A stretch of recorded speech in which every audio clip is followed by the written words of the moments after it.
마지막 오늘 뭐예요? 이제 전신갑주의 드디어 결론입니다. 그러면 결론이라는 말은 사도 바울이 이 순서를 의미 없이 배열한 게 아니에요. 순서의 맨 마지막에 뒀다는 것은 여러분 언뜻 생각해봐도 뭐예요? 결론이라는 얘기고, 그러면 가장 중요한 얘기를 해야 된다 이 말이에요. 예, 앞에 것도 다 중요하지만 이제부터 가장 중요한 얘기를 하겠다 이 얘기예요. 그래서 사도 바울은 성령의 검을 맨 마지막에다 뒀어요. 자, 그러면 성령의 검이 뭔가 한번 살펴봅시다. 오늘 이거는 너무나 쉽게 풀어지는 말씀이에요. 이 뜻을 이해 못할 사람은 바보가 아닌 이상 없어요. 성경에 명확하게 해석이 달아져 있어요. 자, 오늘 본문을 다시 17절을 보시면 다시 한번 같이 읽어봅시다. 시작. 그리고 구원의 투구를 받고 성령의 검 곧 하나님의 말씀을 받으라. 그러면 성령의 검이 곧 뭐다? 말씀이다. 성령의 검 이렇게 하니까 막 신비적인 은사를 막 추구하고 막 방언을 추구하고 이런 얘기할까봐, 이런 헛소리 할까봐 사도 바울이 아주 이거는 딱 풀어줬어요. 딱 풀어줬다고요. 성령의 검 곧 뭐라고요? 하나님의 말씀을 붙들어라. 자, 그러면 그 하나님의 말씀이 검이라는 건데, 검, 그죠? 그러면 이거는 공격 무기예요, 방어 무기예요? 공격 무기예요. 그럼 여태까지 우리가 얘기했던 5가지는 전부 다 뭐예요? 방패 이렇게 얘기했잖아요. 방패. 그러니까 다 방어하라 이거예요. 방어하라. 사탄이 그거 가지고 공격해 들어올 테니까 그거 나머지 것들을 지켜라 이 말이에요. 그런데 이제는 지키기만 하지 말고 너도 싸워 이거예요. 너한테 무기를 들려줬으니까 네가 나가서 싸워. 그럼 너도 이길 수 있어. 도망만 다니지 마 이거예요. 너도 이제 사탄과 싸워. 내가 너한테 무기 들려줬잖아. 그게 성령의 검이에요. 그 성령의 검이 뭐라고요? 하나님 말씀이라고. 이거를 우리가 이해를 못하면 백전백패라고요. 백전백패라고. 그러면 이렇게 얘기하는 거예요. 성도들에게 유일하며 가장 강력한 공격 무기가 뭐라는 거예요? 말씀이라고. 그래서 제가 여태까지 개척해서 여태까지 6년 동안 제일 많이 강조하는 게 뭐예요? 말씀이잖아요. 말씀. 말씀 좀 공부하세요. 말씀 좀 읽으세요. 말씀 좀 깨달으세요. 아무것도 안 해도 좋으니까, 교회 와서 봉사 안 해도 되고 아무것도 안 해도 좋으니까 제발 말씀 좀 읽으세요. 말씀 좀 읽으세요. 성경 공부 가르쳐 주겠다고 이렇게 발버둥 치는 목사가 여기 있는데 왜 안 찾아요? 왜 안 찾아? 뭐가 그렇게 바빠요? 그 얘기하고 싶은 거예요. 자, 그러면 말씀이 중요하다는 건 우리가 너무 잘 알아요. 너무 많이 들었어요. 그러면 구체적으로 살펴보자고. 왜 말씀이 중요한가? 여러분이 그냥 어설프게 목사님들이 말씀 중요하다고 맨날 귀가 따갑게 얘기하니까 그럼 말씀이 중요하지. 그런데 안 읽어요. 이 역설이 일어나요. 목사님들한테 그렇게 귀가 따갑게 들었는 거 아는데 말씀 안 읽어요. 희한하잖아요. 중요하다는 걸 아는데 말씀을 공부 안 하고 읽지 않는다면 도대체 그건 뭐예요? 가짜예요. 믿는다고 입으로는 떠들지만 안 믿는 거예요. 안 믿어지는 거예요. 그러면 이렇게 얘기해요. 성도들이 구원받았다고 하는 성도들이, 교회를 다닌다고 하는 성도들이 영적 전쟁에 패배하는 이유가 도대체 뭘까? 이유는 딱 한 가지예요. 첫 번째, 말씀이 믿지 않기 때문이에요. 기회 아니에요. 정말 여러분이 말씀을 믿어요? 정말 그 말씀이 하나님의 생명의 말씀이라고 믿어요? 근데 그 말씀을 믿지 않는다는 말은 다른 말로 하면 이거예요. 말씀을 거부하기 때문이에요. 뭘로 거부할까요? 뭘로 거부해요? 설교 딱 들을 때 벌써 자기 생각이 딱 있어요. 자기 생각, 자기 판단, 자기 고정관념, 자기 철학, 자기 상식. 그거하고 뭔가 안 맞아떨어지면 다 걷어내요. 말씀을 듣는데 다 걷어낸다고요. 그리고 자기한테 유익한 말만 딱 빼가지고 낼름 받아먹어요. 뭐 축복받아라, 뭐 하나님이 위로하신다, 이런 말씀. 여러분, 이걸 한번 이렇게 생각해 봤으면 좋겠어요. 제 얘기를 좀 할게요. 오랜만에. 제가 설교 중에 제 얘기 잘 안 하는데, 제가 한번 예전에 제 얘기 한번 한 적이 있어요. 여러분, 저는요, 지금 여러분이 6년 동안 저를 바라보시는 유형선 목사의 모습은 원래 제 모습이 아니에요. 네? 한 20년 전, 25년 전의 제 모습을 여러분께 보여드린다면 좋겠는데, 그때는 비디오가 없어서 찍지를 못했는데, 외모가 아니에요. 외모가 아니라, 한마디로 얘기하면 저는요, 세상에서 잘난 인간이었어요. 세상에서 잘난 인간이었다고요. 그거는 제가 뭐 잘하는 게 많아서가 아니고 똑똑해서가 아니고 잘하는 것도 없고 똑똑하지도 않아요. 남들한테 비하면. 그런데 그렇게 잘난 줄 알았어요, 제가. 그래서 한마디로 얘기하면 밥맛 없는 인간이었어요. 아유, 저 재수없는 인간 유영선 저거, 아유, 자기밖에 모르는 인간. 자기 고집 철두철미하게 자기 고집 꺾지 않는 인간.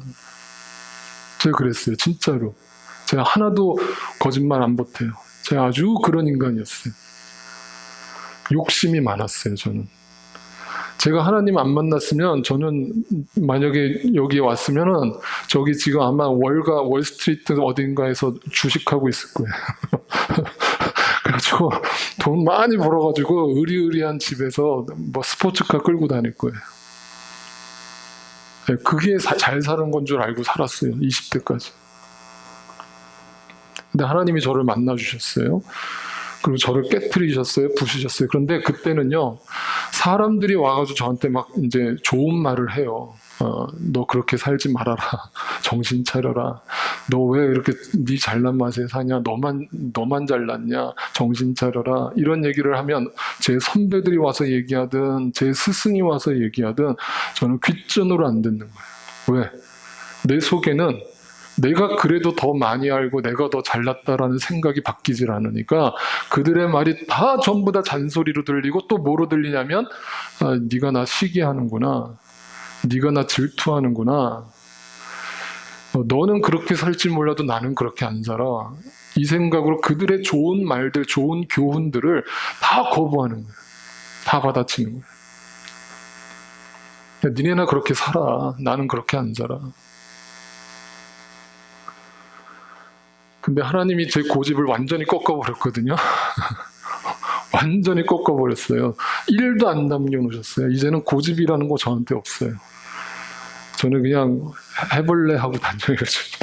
그냥 그대로는 해낼래 하고 다녀요. 그냥 누가 그래도 그런가 보다 하고 듣고. 그러니까 희한한 일이 벌어지는 거예요. 예전에 그렇게 남의 말 안 듣던 제가 남의 말을 듣기 시작하더라고요.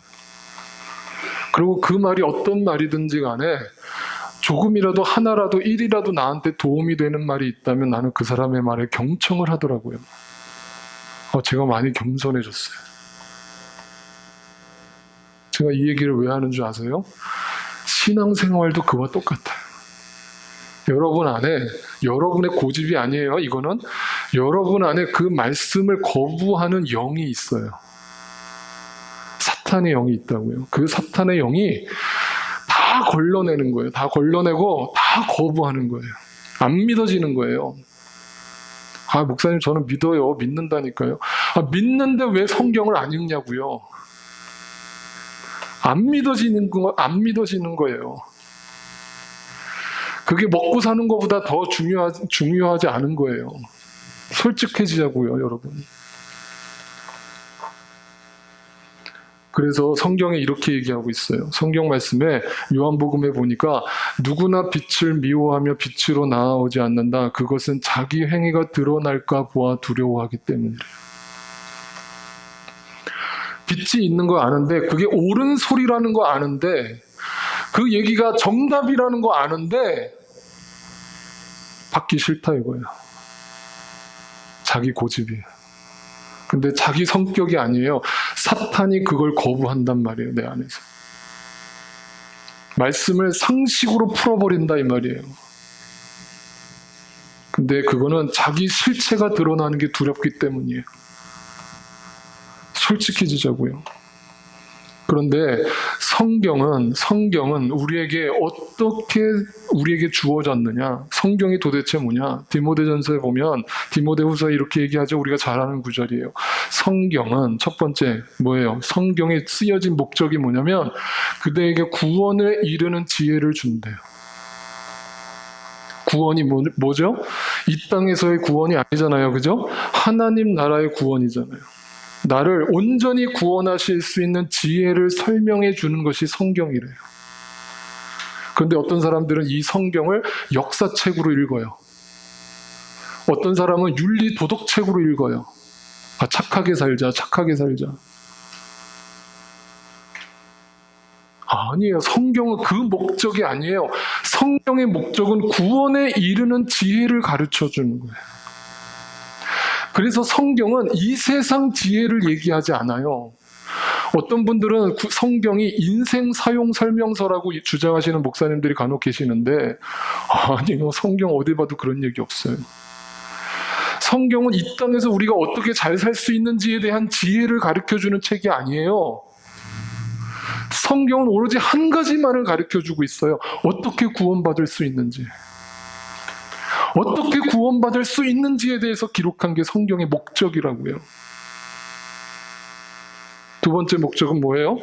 모든 성경은 교훈과 책망과 바르게 함과 의로 교육하기에 유익하대요. 이건 뭐야? 한마디로 인간답게 만들어준다 이 말이에요. 진짜 인생의 목적이 뭔지를 가르쳐준다 이 말이에요. 진짜 인간답게 살게 해준단 말이에요. 성경을 읽으면 그런 변화가 일어난대요. 또 세 번째 목적은 뭐예요? 성경은 하나님의 사람을 승리하게 하고 누구로부터? 사탄 마귀의 공격으로부터 승리하게 만들어준대요. 그리고 그에게 온갖 선한 일, 이 선한 일이란 남을 도와주는 착한 일을 말하는 것이 아니라 하나님의 일, 하나님의 뜻을 품는다 이 말이에요. 그것이 성경을 읽은 사람들의 변화예요. 성경을 여러분이 제대로 읽으면 구원의 지혜를 알게 되고 내 삶이 인간다워지고 이 모든 영적 전쟁에서 승리하는 비결을 얻게 되는 거예요. 그런데도 안 읽어요. 왜? 이 성경이 인간이 쓴 책이라고 생각하니까. 근데 성경에 여기 뭐라고 돼 있어요? 모든 성경은 뭐로 쓰여졌대요? 하나님의 영감으로 쓰여졌대잖아요. 영감 에헴 영감님 말고 영감이 뭐예요? 하나님의 영. 그러니까 성경을 쓴 사람들은 인간이지만 우리는 그 사람들을 성경 저자라고 부르지 않아요. 저자라는 말은 자기가 쓴 거잖아요. 그죠? 우리는 성경 쓴 사람들을 뭐라고 부르냐면 성경 기자라고 부르는 거예요. 기자는 자신의 의도와 상관없이 누군가의 계시를 받아서 그냥 옮겨 적은 사람에 지나지 않아요. 네? 그래서 성경은 하나님의 뜻이 담겨 있는 말씀이에요. 하나님의 지혜가 담겨 있고요. 하나님의 뜻이 그 안에 들어가 있어요. 그런데 그거를 전부 다 인간의 말로 풀고 있는 거예요. 그러니까 아무 능력도 안 일어나죠. 아무런 변화가 안 일어나죠. 베드로후서에서는 이렇게 얘기합니다.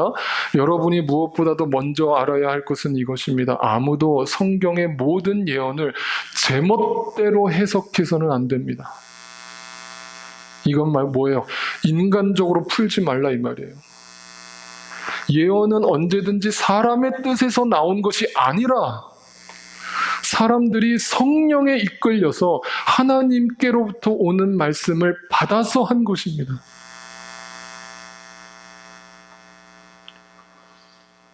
그러니까 설교라는 것이 뭐냐면 제가 여기서 늘 설교를 하지만 설교는 인간 유형선의 목사의 생각을 전달하는 게 아니에요.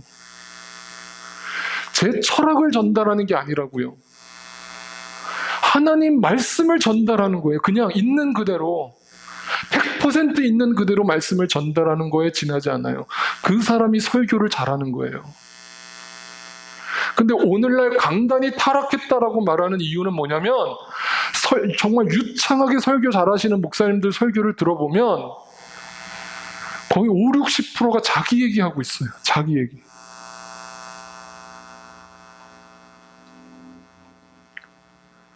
그거 설교 아니에요. 설교는 말씀을 그냥 들려주는 거예요. 말씀을 있는 그대로 풀어주는 거예요. 왜? 그 말씀 자체가 하나님께로부터 온 것이기 때문에 그래요. 요한복음에 보니까 이렇게 돼 있어요. 예수께서는 제자들 앞에서 이 책에 기록하지 않은 다른 표징도 많이 행하셨대요. 요한복음 복음서를 기록할 때 제자들이 모든 표적을 다 기록한 게 아니래요. 어떤 것만 기록했대요. 선별해서 기록했대요. 그 이유가 뭐냐면, 그런데 여기에 이것이나마 기록한 목적은 다 기록하지 않았는데도 불구하고 그것만 가지고도 뭐 할 수 있다? 뭐 할 수 있다? 예수 그리스도가 하나님의 아들이신 것이 믿어질 수 있고, 또 그렇게 믿어서 그의 이름으로 생명을 얻게 하려는 것이 목적이라는.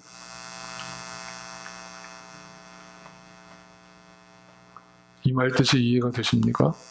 그러니까 성경을 막 달달달 속독으로 막 1년에 30독, 40독을 했다고 해서 믿어지는 게 아니라 이 말이에요.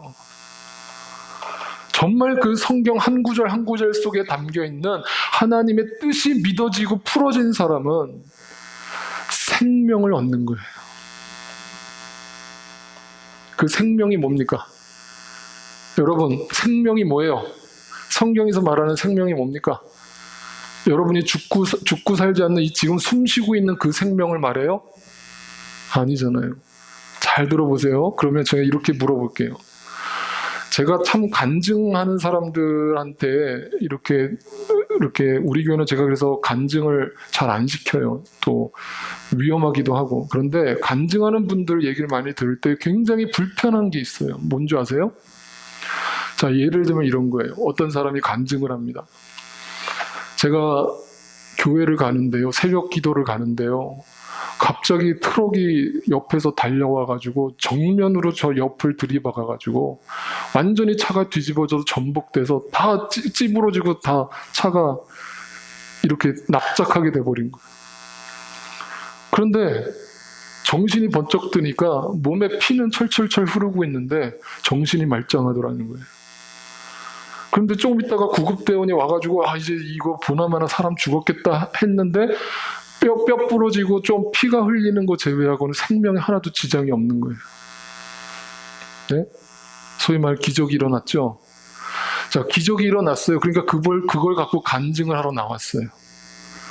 여러분, 내가 하나님을 잘 섬기고 잘 믿었더니요, 하나님이 그 위기의 순간에서 내 생명을 건져주셨다고. 할렐루야라고. 그거 하나님이 하신 일이에요, 아니에요? 하나님이 하신 일이에요, 아니에요? 대답 안 하시네. 그게 긴가민가 해요? 그거 하나님이 하신 일이에요, 아니에요? 이제 그것도 안 믿어지는 거예요, 여러분? 하나님 하신 일 맞아요. 하나님 하신 일이에요. 하나님이 그런 기적도 일으키세요.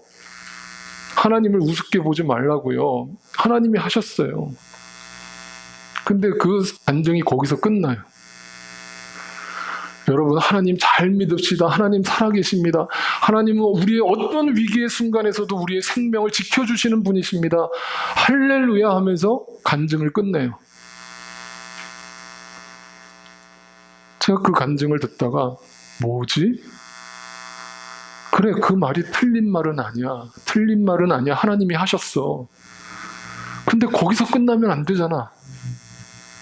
거기서 끝나면 안 되잖아. 그 생명이 이 생명이 아니잖아.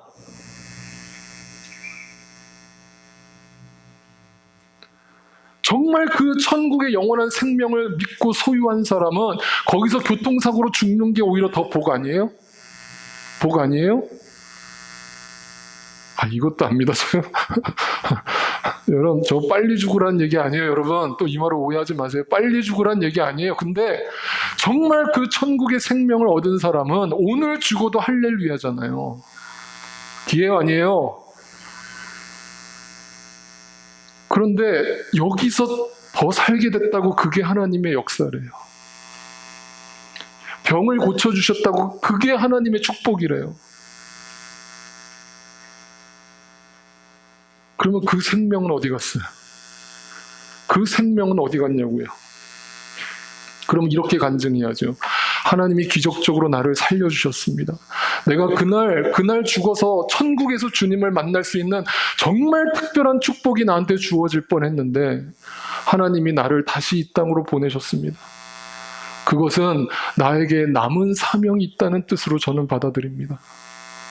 왜 하나님이 나를 그 위기의 순간에 살려주셨을까? 왜 나에게 목숨을 부지시켜 주셨을까? 왜 내 삶의 생명을 연장시켜 주셨을까? 그것은 이 땅에 복을 주기 위한 게 목적이 아니라 그 영원한 생명의 복음을 누군가한테 더 전할 기회를 주시는 거예요.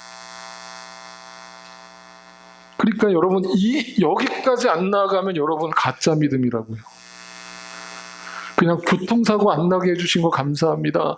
살려주신 거 감사합니다의 수준에 머물러 있으면 안 믿는 사람들도 그건 다 한다고요.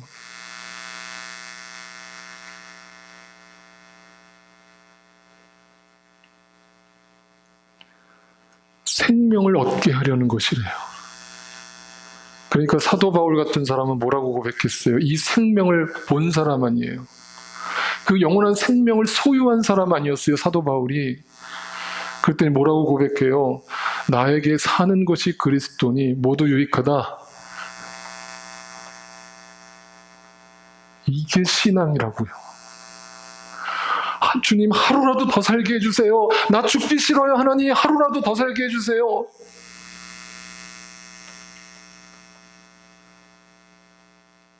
구차해지지 말자고요, 여러분. 예수 제대로 믿자고요. 죽어도 유익한 거예요, 이제는. 나는 진짜 생명을 얻었으니까. 그리고 또 뭐라고 해요? 내가 원하는 것, 사도 바울의 고백이에요. 내가 원하는 것. 이거는 세상을 떠나서, 죽어서 이 말이에요. 죽어서 그리스도와 빨리 함께 하는 것이다. 예수 빨리 만나고 싶은 거예요. 천국 가서 예수님 만나고 싶은 거예요. 그것이 훨씬 더 나으나 내가 육신으로 남아있는 이유가 뭐라고요? 여러분이 더 필요로 하기 때문에 남아있대요. 그 말이 뭐야? 아까 제가 한 대로 사명이 남아있기 때문이다 이 말이에요. 나는 오늘이라도 빨리 죽어서 예수님 만나고 싶은데 주님이 나를 생명을 살려두시는 이유는 바로 여러분 때문입니다. 여러분에게 복음 더 전하다가 오라고 사명이 남아있기 때문입니다. 두 번째 이유, 말씀을 믿지 않기 때문이에요. 이 말씀을 거부하기 때문이에요. 그 하나님의 영으로 쓰여진 말씀을 믿지 않기 때문이에요. 그래서 영적 전쟁에서 패배하는 거예요. 두 번째 이유는 말씀이 들어가 있지 않기 때문이에요. 말씀을 믿기는 믿는데 그게 내 마음속에 들어와 있지 않아요. 그 말은 경건의 훈련을 게을리한다 이 말이에요. 그 말씀이 진리의 말씀이라는 것도 알고 생명의 말씀이라는 것도 알아요. 그런데 그 말씀이 내 안에 들어와 있지 않아요. 그러니까 그 말씀이 들어와 있지 않는데 생각날 수가 있어요? 생각날 수가 있냐고요. 결정적인 순간에 말씀이 떠올라요? 안 떠오르죠. 여러분의 생각이 먼저 떠오르죠. 왜요? 안 들어와 있으니까. 디모데전서에 이런 말씀이 나와요. 성령께서 환히 말씀하십니다. 마지막 때에 어떤 사람들은 믿음에서 떠나 속이는 영과 악마의 교훈을 따를 것입니다. 그러한 교훈은, 자, 잘 들으세요. 마지막 때에 믿음에서 떠나는 사람들의 특징이 있대요. 그게 뭐냐면 그러한 교훈을 받는데요. 그러한 교훈이 뭐예요? 하나님의 말씀과 반대되는 거예요. 뭐예요? 세상적 교훈이에요. 세상적 인간적 생각이에요.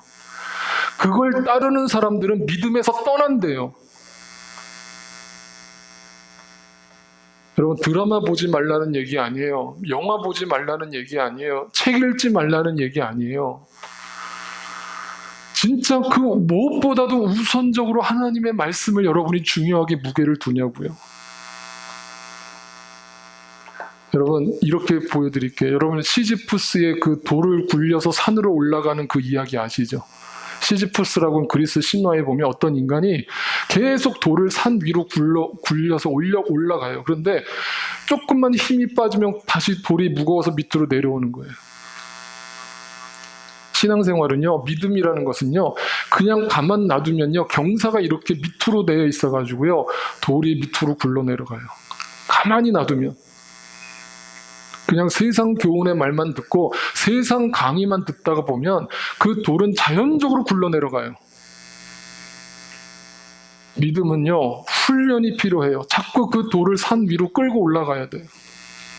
그래서 그 다음 구절이 뭐라고 나오는지 보세요. 저속하고 헛된 꾸며낸 이야기들을 물리치래요. 그리고 뭐예요? 경건함에 이르도록 몸을 훈련하래요. 몸의 훈련은 약간의 유익이 있지만 여러분이 운동 열심히 하면 몸에 유익이 있죠. 건강해지죠. 그러나 경건의 훈련은 모든 면에서 유익하다.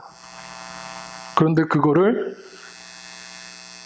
육신의 밥은 새끼 꼬박꼬박 챙겨 드시면서 영의 양식은 관심 없는 거예요.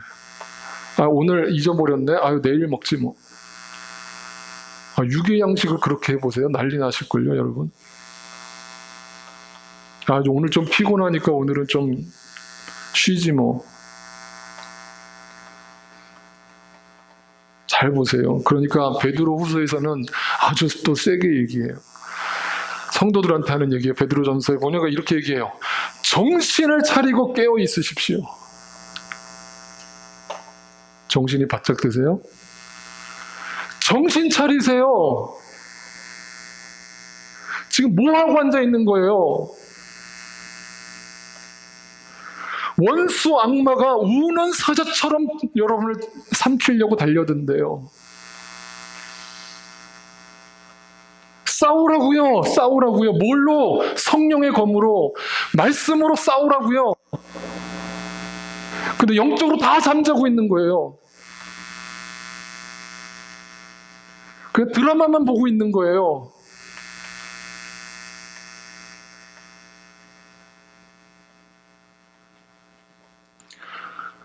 마태복음에 예수님이 우리를 위해서 먼저 보여주셨어요. 항상 먼저 보여주셨어요. 이렇게 살라고, 나도 이렇게 살았으니까 너희도 똑같이 살으려고, 나를 본받으라고 이렇게 예수님이 보여주시는 장면이 있죠. 예수님이 광야에 가서 시험을 받으셨어요.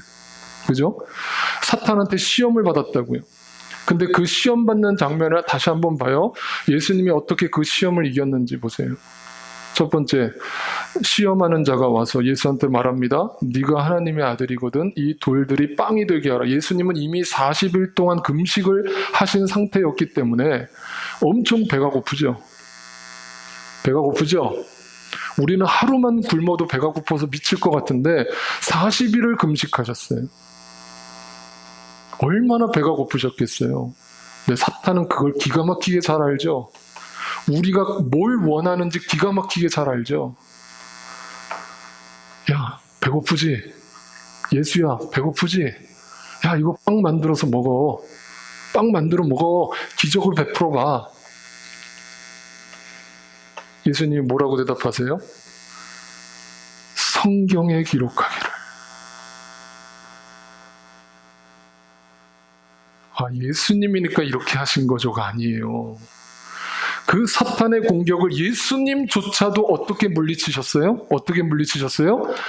말씀으로 물리쳤다고요. 사람이 빵으로만 살 것이 아니라 하나님의 입에서 나오는 모든 말씀으로 살 것이다. 이건 뭐예요? 예수님조차도 말씀이 속에 들어가 있었기 때문에 말씀이 나왔죠. 결정적인 순간에. 그래요, 안 해요? 그 다음에 두 번째 시험이 뭐예요? 그러니까 사탄이 또 이렇게 유혹합니다. 너 성경을 나한테 들이댔어? 그러면 나도 성경 들이댄다? 야, 성경에 이렇게 얘기하고 있잖아. 하나님이 너를 위하여 자기 천사들에게 명하실 것이다. 그리고 그들이 손으로 너를 떠받쳐서 너의 발에 돌이 부딪히지 않게 할 것이다 하였다. 희한한 거 알아요? 여러분, 제가 중요한 거 말씀드려요. 사탄이 우리보다 말씀을 더 잘 알고 있어요. 여러분, 지금 이단들이 판을 치는 시대죠. 이단 사이비가 얼마나 판을 치는지 몰라요. 그런데 목사님들이 그 이단들을 대처하는 방법을 이렇게 가르쳐요. 도망치래요. 누가 여호와의 증인이 찾아오면 문도 열어주지 말래요. 왜? 유혹당하니까. 여러분 여기 있는 중에 나름대로 여러분 신앙생활 10년 이상 하신 분들 대답하세요. 여호와의 증인, 신천지, 뭐 어떤 이단들이 와서 나한테 성경 펴놓고 야 나하고 성경 갖고 한번 논쟁해보자 할 때 좋아, 이리 와, 웰컴, 나도 성경 갖고 올게, 잠깐만 기다려, 네 얘기 한번 먼저 들어보자. 뭘 주장하는 거야? 야, 말씀에 이렇게 돼 있잖아, 이렇게 돼 있잖아, 이렇게 돼 있잖아, 막 조목조목 짜자가지고 논리적으로 공격을 해요. 그런데 10년 이상 신앙생활을 했다는 사람이 무방비 상태로 당해요. 그 말을 들으니까 또 맞는 것 같아요. 야, 너 진짜 논리적으로 설명 잘한다. 그거 성경에 진짜 있네. 야, 그럼 내가 알고 있는 게 틀렸던 거구나 하고 신천지에 넘어가고 여호와의 증인에 넘어가고 구원파에 넘어가요. 그 사람들이 바보여서 넘어가는 게 아니에요, 여러분. 신천지, 여호와의 증인, 구원파 사람들이 얼마나 성경을 달달달 외우고 있는 줄 알아요? 달달달 외우고 있어요. 어디 하면 딱 무슨 구절 딱 돼요. 웬만한 목사들도 대적이 안 돼요. 그럼 논리적으로 막 이 말씀 저 말씀 막 짜집기 해가지고 논리적으로 풀어내니까 그 말이 맞는 줄 알고 그러네 하고 넘어가요. 한국에서 지금 신천지가 30만 명이 넘었대요. 개신교는 점점 숫자가 줄어들고 있는데 신천지는 계속 부흥하고 있어요.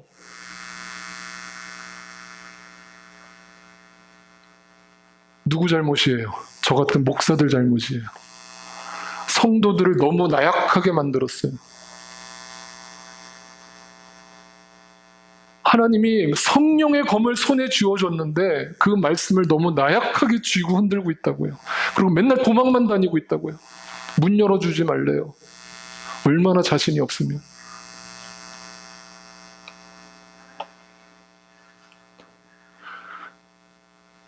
우리 집에 한번 왔으면 좋겠어요. 저는 신천지가 제발 기도해요. 또 제대로 걸렸다 한번 붙어보자 해보고 싶어요. 사탄도 우리보다 성경을 더 잘 알고 있다고요. 세 번째 유혹도 뭐예요?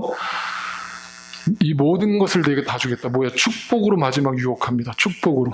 그러니까 제가 얘기하잖아요. 축복이라고 하나님이 주시는 게 아니라고요. 사탄도 축복을 준다고요. 근데 그것도 예수님이 어떻게 이겼어요? 성경에 기록하기를 하면서 말씀으로 이겼다고요.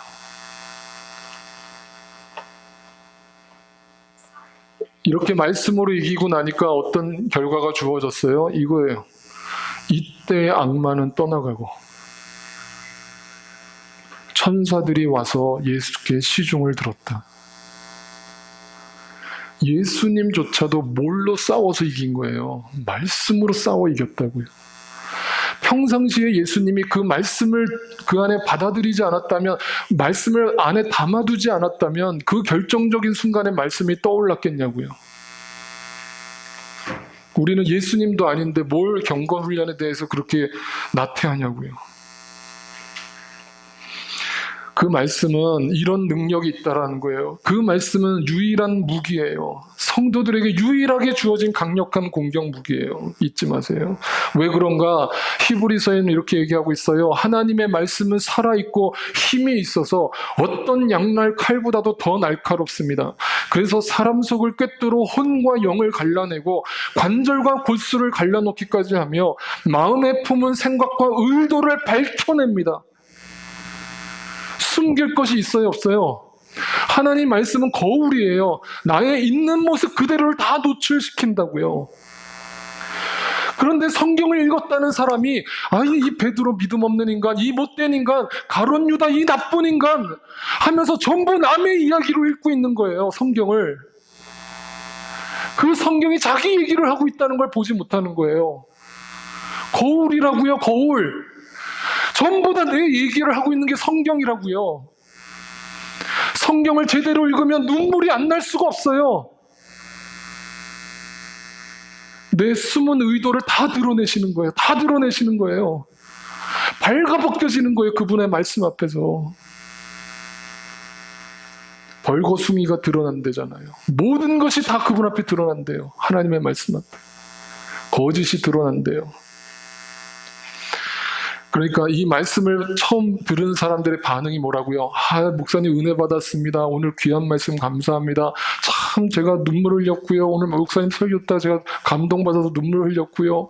제가 평생에 이렇게 감동을 받아본 적이 없어요. 이제 우리 교회는 그렇게 안 하시더라고요. 제가 하지 말라고 그랬더니 나가시면서 한 번도 은혜 받았다는 얘기 안 하세요. 이제 하지 말라고 그러니까 아예 안 하시더라고요. 좋아요. 하지 마세요. 저 그거 듣고 싶지 않아요. 왜? 말씀을 들으면 어떤 반응이 일어나야 되니까. 이런 반응. 마음이 찔려야 하니까. 불편해야 되니까. 괴로워야 하니까. 거부하고 싶지만 거부할 수가 없어야 되니까. 우리가 어떻게 하면 좋겠습니까? 하나님 앞에 발가벗겨지고 나니까 어떻게 살아야 됩니까? 그러면 다 드러나는 거예요. 그러면 답은 한 가지예요. 어떻게 살아야 됩니까? 라고 묻는 사람들한테 하나님은 이렇게 말씀하시는 거예요. 야고보서 4장 7절 8절에 그러므로 하나님께 복종하십시오. 어떻게 살아야 되냐고요? 마음에 찔렸다고요? 마음이 불편했다고요? 어떻게 살아야 된다는 것 정도까지 갔냐고요? 그러면 이제부터 어떻게 살아야 되는지 가르쳐 드릴게요. 하나님께 복종하세요. 그리고 여러분 속에 역사하고 있는 사탄 마귀를 물리치세요. 그러면 사탄 마귀는 말씀을 듣고 떠나갈 겁니다. 하나님께로 가까이 가세요. 세상 교훈 쪽으로 가지 마시고 하나님의 말씀 쪽으로 가까이 가세요. 그리하면 하나님이 가까이 오실 거예요. 죄인들 손을 깨끗이 하세요. 세상과 하나님 나라에 양다리 걸치고 사는 두 마음을 품은 사람들이요. 마음을 순결하게 하세요. 결단하세요. 세상의 발을 끊으세요. 그러면 그 말씀이 우리 안에 풍성히 역사해요. 그 말씀이 우리 가운데 풍성히 역사하는 게 뭐라고 그래요? 그게 성령 충만이에요. 그래서 성령 충만은 곧 말씀 충만이라고 제가 그랬잖아요. 귀가 따갑게 또 설교했어요. 그러면 우리 안에 계시는 성령 하나님은 무슨 역할을 하시는 거예요? 말씀의 경건의 훈련을 통해서 날마다 먹었던 그 말씀이 결정적인 순간에 생각나게 하시는 거예요.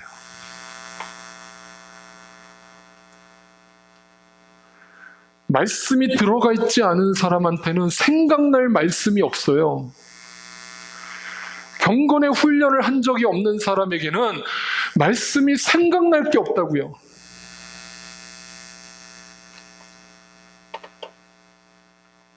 생각나게 하신대요. 성령 충만은 말씀 충만이에요.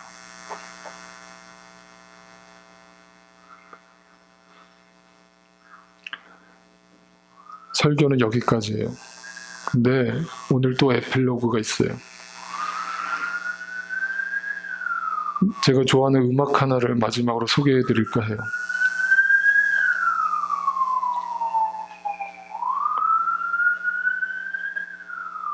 그 유명한 클래식 곡 중에 볼레로라고 하는 곡이 있어요. 이게 스페인 춤곡이에요. 근데 이 라벨이라고 하는 사람은 프랑스 작곡가인데 이 볼레로라고 하는 곡을 썼는데 한번 들려드릴게요.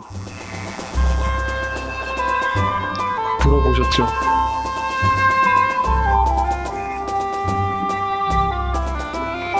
처음에 오보에가 아주 심플한 멜로디로 연주를 계속합니다. 춤곡인데 전혀 신나지가 않아요. 계속 똑같은 멜로디가 반복됩니다.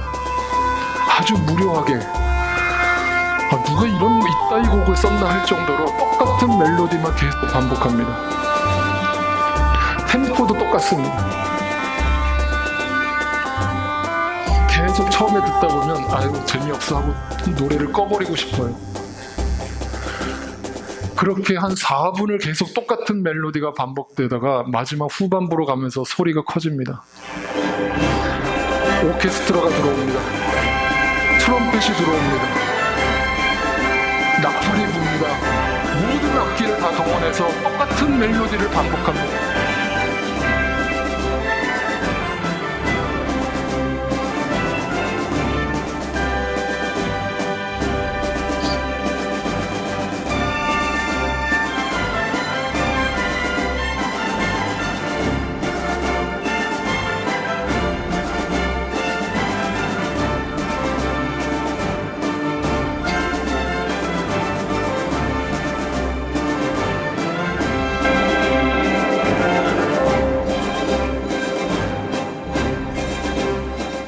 이 곡에 대한 해설을 보여드릴게요.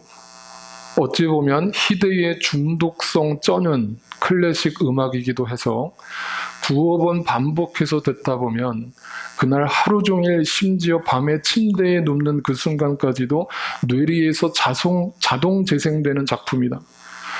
곡 구성 자체가 원체 끝날 듯 하면서도 안 끝나고 계속 반복되면서 멜로디를 거의 세뇌를 시켜버리는 형태인지라 메인 멜로디도 2가지밖에 없고 그게 반복되는 형태다.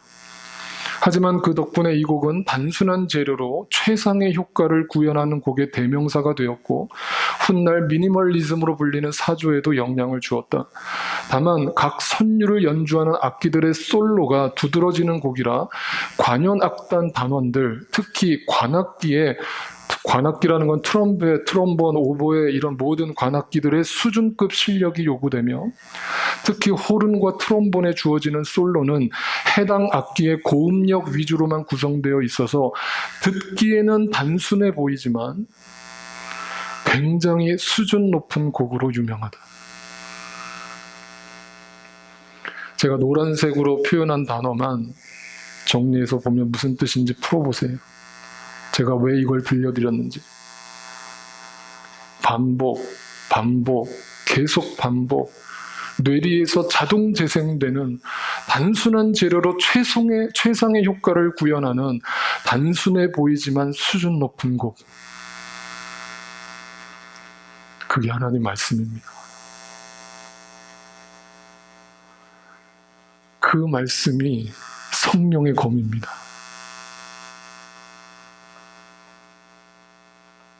기도하겠습니다.